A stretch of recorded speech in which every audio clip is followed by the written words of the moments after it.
Let's go, ladies and gentlemen. The first SmackDown review and my first video of 2021. It's good to be in a new year. Not to say that the fact that the last digit of the year is now 1 instead of 0, that the year is going to be just so much different, that the pandemic is going to be gone and everything's going to be good again. But nonetheless, it's good to see 2021. We're kicking us off. SmackDown review. Overall, I'd say the SmackDown tonight was decent. I think that's really the best word to describe it. Meh, decent.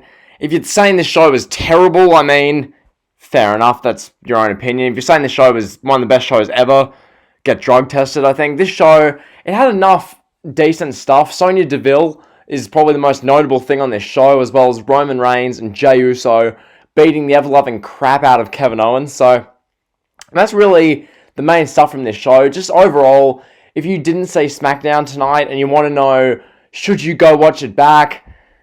Nah, I don't think you need to watch this whole episode back. If you want to see anything, I think Sonya Deville's return, which wasn't even anything, it was really just her walking through the backstage area, and then commentary yelled that she's been reinstated, so that was that. As far as other stuff, Roman Reigns, his segment to open the show. So basically, Roman Reigns opened the show, he came out with Paul Heyman, then Kevin Owens came down. Roman Reigns just starts literally barking at him, just yelling at him, saying that, I put you down, you don't deserve another opportunity, I beat you, how dare you? And Kevin Owens is just kind of standing there. So that leads to a backstage segment. Kevin Owens talks to Adam Pearce because Kevin Owens wants to fight Jey Uso and, teach Jey Uso a lesson so that Reigns, he goads Reigns into a match. So Kevin Owens in the main event ends up beating Jey Uso. So Kevin Owens, Jey Uso, Owens beats him. After the match, Kevin Owens handcuffs Jey Uso, pummels him. Kevin Owens is just beating up Jey Uso. So that goes on for like a couple minutes. Basically, they're telling the whole story of, does Roman Reigns not care for Jey Uso? Is Reigns sacrificing Jey Uso for his own good? Is that what's going on? Does Reigns even care for Jey Uso? Which, one thing I love about the storyline, Jey Uso's lost the last, 7 matches he's been in. He's just been constantly losing to these guys, but nonetheless, it's good to see the storyline's really kind of, still going on with momentum. So, eventually Reigns ambushes Kevin Owens, the Thunderdome. They're, in the Thunderdome upper deck or whatnot. Reigns ambushes Kevin Owens. Reigns and Jey Uso beat up Kevin Owens. So I thought that was really good. Then from there, they do this whole spot where Roman Reigns shoves or throws Kevin Owens off this, platform, off the platform through a table. So that's really the big, OMG, Reigns and Owens abused Kevin Owens. Reigns and Uso abused Kevin Owens this week. So that was, the big thing with this SmackDown. Now, that was the main event. What they're leading to, I think, is Reigns potentially versus Owens at the Rumble. What I'd like to see them do is Reigns, Owens at the Rumble, and they have Jey Uso suspended above the ring in a shark cage. Because remember back in the 2017 Rumble, it was heel Owens versus babyface Reigns with Jericho suspended above the ring in a cage. So I think that would be good irony, good kind of everything coming full circle, to have Roman Reigns as the heel, taking on Kevin Owens, the babyface, with heel Jey Uso suspended in a shark cage so he can't get involved. Because the whole storyline for the last 6 weeks that's been going on has been literally Reigns and Owens. Contrary to the fact that Reigns is the top guy, Owens has been pretty much on his level, and it's taken Jey Uso getting involved for Owens to be screwed out of the match and not beat Reigns. So hopefully they do my idea there.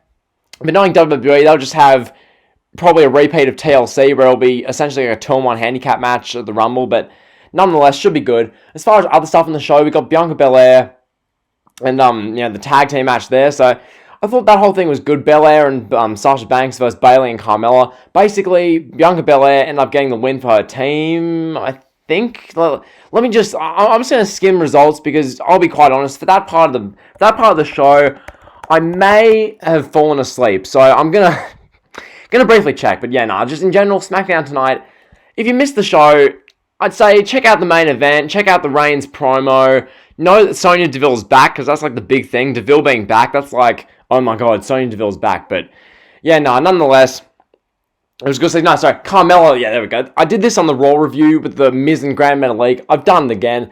Poor reviewing by the elitist. End of the world. But Carmella hit a finisher to get the pinfall victory for the heels. So, Bianca Belair and Sasha Banks copped the L this week. Good to see that pretty much you've got the SmackDown main event women's division, or the best women's division on the main roster, because Raw's women's division sucks. You've got the best women's division in the main roster, just having a tag team match. So yeah, Carmella and Bayley get the win. That was about it there, and then from there, really, the rest of the show, nothing you really need to talk about. One thing I will kind of rant on, I tweeted this out on Twitter. There was this backstage segment where Chad Gable was with Daniel Bryan and Otis. They were in some ring backstage. We had Otis allowing Daniel Bryan to practice his Royal Rumble eliminations or whatnot. So basically, Chad Gable is sitting on the top turnbuckle coaching. Chad Gable is coaching Daniel Bryan, which, as I tweeted out, Gable coaching Bryan is about as necessary as like LeVar Ball coaching LeBron James.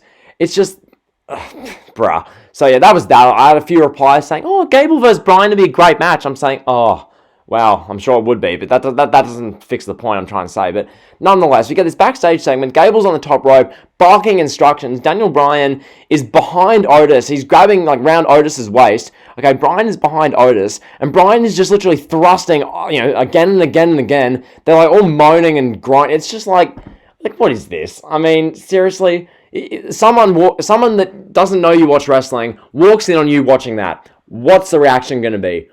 Oh my god, why are you watching blokes on the big screen? Like, what's the deal? So yeah, it was, as a segment, it summed up pro wrestling in 2021 about as good as you can as a backstage segment. Watching Daniel Bryan thrusting Otis for like 12 seconds as Chad Gable, Otis, and Bryan are all like moaning. It's wrestling. It's why wrestling's so niche. I mean, a casual fan sees that, what are they going to say? I'm sure there'll probably be comments, "Oh, well, have fun with it." Okay, wrestling's always done stuff like this. These innuendos. And yeah, there's been innuendos. But watching that, I mean, bruh. I didn't even have one person on Twitter defend that. Usually you have people say, "Oh, it was just a bit of fun." These people who are endorsing this kind of behavior. But nonetheless, watching that on a wrestling show, keep that to certain websites that are made for that. We don't need to say that in pro. That was horrific. That whole segment, they literally cut from Daniel Bryan and Otis' entrance to that. And I was just like, what is this? It's, bruh. Anyway, that's my rant about that. Bryan and Otis beat Nakamura and Cesaro. That was that. Also on this show, Big E and Cruz are in tag team action against Corbin and Zayn. Essentially, they're setting up Big E versus Apollo Crews next week. Should be a good match. All that kind of stuff. And really, that was about it. The Street Profits got attacked by Ziggler and Rude. And yeah, that was SmackDown. So overall, decent show. Like, comment, subscribe, and drill. So yeah.